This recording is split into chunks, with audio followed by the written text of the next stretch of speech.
you, Piero, for this invitation. I really am looking forward to being here with you for a few minutes.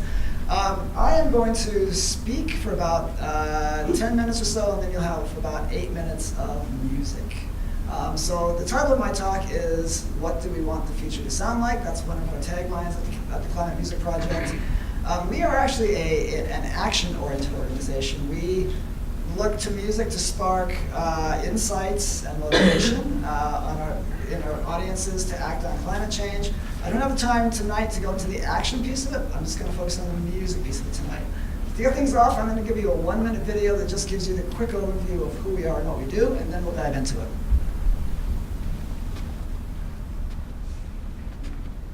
Climate change is a complex problem with unprecedented implications for our future. How do you personalize a real sense of urgency about a problem whose most severe long-term impacts are potentially decades away? But our ability to avoid them exists only in the short term. You would need a time machine to fling us into the future to see what's coming, and then pull us back to the present in time to act. Fortunately, we have one. It's called music.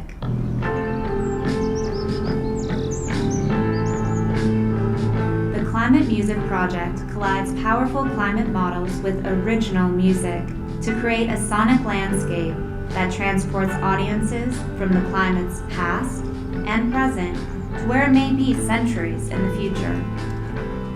This is created by a unique collaboration between world-class scientists, artists, and technicians. What do you want the future to sound like?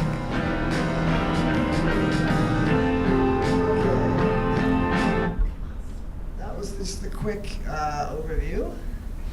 Now let me go to the presentation. Okay, so first question is, why climate music? So in everything we do with the ClimateMusic Project, we focus on one core message, that climate or action on climate change is urgent, but it's only urgent because we can still do something about it. And so really it's that doing something about it that is again the action part of it. You may have seen the report from the Intergovernmental Panel on Climate Change that came out last fall, warning that the next decade will be decisive in really our ability to control the worst, really potentially disastrous outcomes. And so the urgency is really what we think is missing from the piece. Many people are aware there's something out there called climate change, but the urgency of action is still not quite there. So we think that understanding this thing is it's not there because it's not necessarily intuitive for people, and I'm going to come back to that point in a minute. And we think that music can bridge this gap by making climate science personal. So what do we mean by personal here? And so this quote is from one of our audience members after one of our early performances, and she really got to the heart of what we mean by personal. If you can't read it, I'm going to read it quickly. She said, "It's the most powerful, visceral representation I have heard or seen, because through the rhythm, tempo, dynamics, pitch, we embody the music instead of just looking at and away from the data." So that's what we mean by, and that's what we're shooting for at the ClimateMusic Project. Let me go that. That way, and that way. Is it the right? It's the Yeah, it's the top where it says the arrow up. yeah. Oh, okay. So we'll just have to. I got it. I don't know if I can still one or the other. I need the so yeah, so we'll just go ahead. Okay, so let's talk just for a minute about why it's not necessarily, the urgency is not necessarily intuitive for people. There are some cognitive sticking points we have to get through. So understanding this urgency is not intuitive for most, if not many people, many if not most people, because I'm going to just highlight 3 points here. First of all, day to day we experience weather and not the climate. Key aspects of climate change are invisible to individuals, so you can't see greenhouse gases, you can't see lag times, you can't see feedback cycles, for example. And finally, there's a dissonance between our common assumptions based on our everyday experience of the world and then how climate science has been traditionally communicated or conventionally communicated to the public. So in this context, it may be very understandable that someone asks, for example, what difference does 2 degrees make? Or someone contends, well, there's no way that such a relatively small addition of a few gases measured in parts per million could possibly affect a complex system as large as the atmosphere. Or someone might contend, for example, so what? The climate's always been changing, and indeed it has been changing always. Or finally, someone might just suppose that, hey, well, we can just stop climate change on a dime. In the future, when we're richer, we have better technology, and it's more convenient for us to do so. So those are absent of the context of science and just how we tend to experience the world on a day-to-day basis, those may seem to be reasonable thoughts. So the question we posed ourselves at the Climate Music Project was, can music help us get past these cognitive sticking points? Well, certainly we know that music not only accompanies history, but it actually makes history. As far back as the 12th century, Bertrand de Born was said to have been able to create a song that will smash 1,000 shields. We don't have to go that far back in history to know that music has a powerful effect on us. Certainly our parents and grandparents knew that in World War II, during the Civil Rights Movement and during the Vietnam War, music played a really important role. So history has shown us that music can unite us, it can give us courage in times of crisis, it can speak truth to power, it can inspire us, and it can challenge us.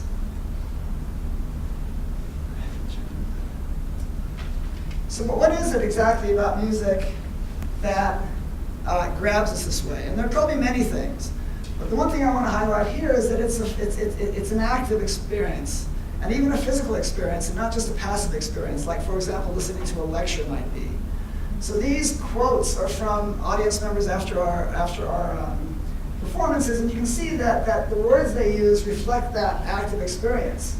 Moving, feel, moved, touched, embody, and also that they show that this experience lasts beyond the initial moment of perception. So music has a way of hooking into us and then staying hooked in us for a while. And that's really important. So at the Climate Music Project, we have a little twist to music, which is what we call science-guided music. And so we add, in brief, we add an objective element, that's science and data, to a subjective medium, that's music, to make the otherwise abstract, that's the urgency of action on climate change, both visceral and intuitive. So this is where we operate. So it's somewhere between pure artistic voice and pure data. So we are definitely in the domain of the arts. We would never say what we do is science. We're definitely in the domain of the arts, but we seek to enable the creation of science-guided art, or that actually, in this case, resonates as music. We're not just looking to sonify data so that it's just sort of to sound. We were looking to make music, but music that references the science. Let's get into a little detail about how that works. So this is a little scheme of essentially what the process is. And we're now in the process of actually operationalizing this specific methodology. And so how we go from science and data to music. And what I just want you to take away from this is that it's a multi-step process, and that the scientists and the artists each have their specific roles, and that they interact with each other. So starting at the beginning, the scientists provide the story, which contains the scientific insight that we want to convey, backed up by data sets. Then the artist selects an approach, which I'm going to explain what that is in a minute. Then the artist selects a technique. Then the scientists provide feedback. And then the artist goes through his or her creative process. And then there should be a loop back here because there's more feedback after that through the entire creative process. And then there's a review process. And then at the back end, that's where climate music is spit out. So let's go through just a few of these steps to provide more detail before we get to the music. So what is an approach? We think of an approach as a point of departure in the compositional process. There could be many approaches, but for the last couple of years, we've identified two that work for us. One we refer to as a constructive approach, which is where the composer, from the first day, works with the science team to sort of play with the data and tease out ideas in the data that then evolve into the composition. And that's contrasted by a deconstructive approach, which is where the artist goes off to a mountain, comes back with a musical idea, and then sits down with the science team to explore the consequences of an effect colliding that musical idea with the data to see what happens, or what could happen. So those are the two. That's the first thing the artist does. Now let's talk a little bit about how that insight, that scientific insight, is actually expressed in music. From this chart, you'll see that there are a number of options in terms of actual techniques, ranging from techniques that make use of only data, nothing else, and techniques that make use of no data. But we've been mostly in this middle area, not to say that we'll only stay there, but we've been mostly in this middle area, specifically focused on a technique called parameter mapping, which is where variables in the system that we want to model, so this is the climate system, are assigned analogs in the musical system, and that these analogs then track changes in the climate variables as measured against a reference value over time. So how does that work? Let's go ahead and now go through two examples. And I'm going to play some music now, but I'm going to first show you how the mappings work in both pieces. So hang on a second. So the first one is actually called Icarus in Flight, and it's by composer Richard Festinger. It's actually a piece for chamber music. This is in the classical genre. This piece explores human drivers of climate change over 200 years from 1880 to 2080. 1 year is 8 seconds in the score, so 27-minute total running time. In this piece, the composer had some really inventive mappings. So population growth in this case is mapped to the density of musical events over time. So the higher the population, the more crowded the music sounds per unit time. Carbon emissions are mapped to pitch, in this case going in both directions. So think of the piece starting somewhere in the middle of the register, and as carbon emissions increase, you'll start hearing the pitch going both down and up. So that by the end of the piece, when carbon emissions are quite high under the worst case scenario, you'll hear very high pitches and very low pitches. And then land use change, or how humans are altering the natural landscape, are mapped to specialized playing techniques, which I don't have time to explain to you what they are now, but you'll hear musicians making strange noises. And those strange noises with their instruments increasingly reflect how we're changing the natural landscape. And the other thing I should mention is that this piece toggles back and forth between two future scenarios. One is called RCP 2.6, which is essentially, think of it as if we were to aggressively implement the Paris Accord, the global community, that would be that path. The other one is RCP 8.5, which is the less rosy picture, which is if we do little or nothing, which unfortunately is what we're more or less on right now. So let me go ahead and play you the clip, and we're going to go ahead. Let's see. This is about 3 minutes long. No, that's not it, right? It's this one. Here we go.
Telegraph Quartet, which is a wonderful young ensemble based here in the Bay Area, and the animations were done by Wei Dong Yang.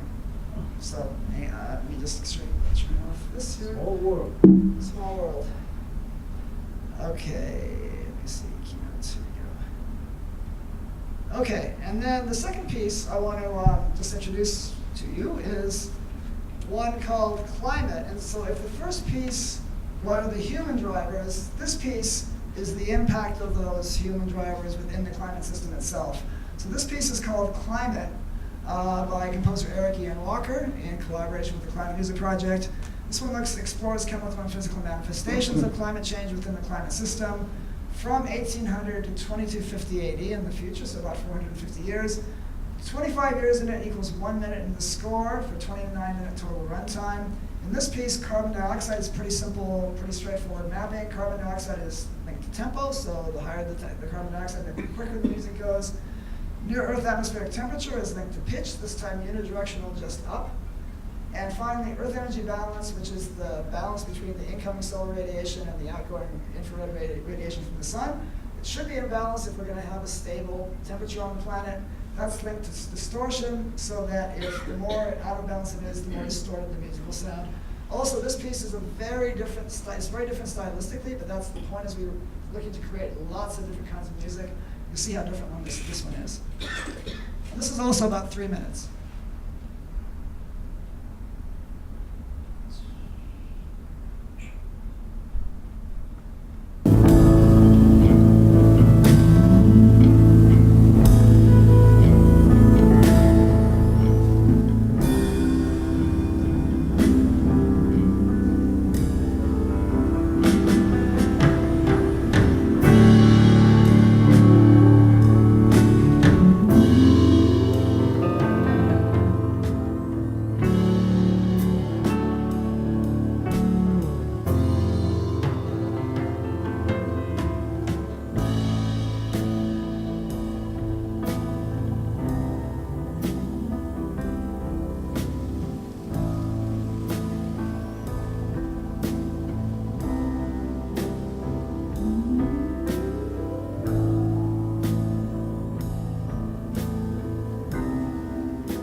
2250.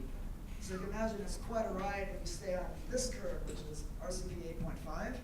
However, the piece at one point drops down to this curve, which is RCP 2.6, to provide a little bit of relief and to provide just a contrast in terms of the feel of the other possibility. So my time is up. Let me just actually put one last slide up to ask a question of everybody, and then we can take questions.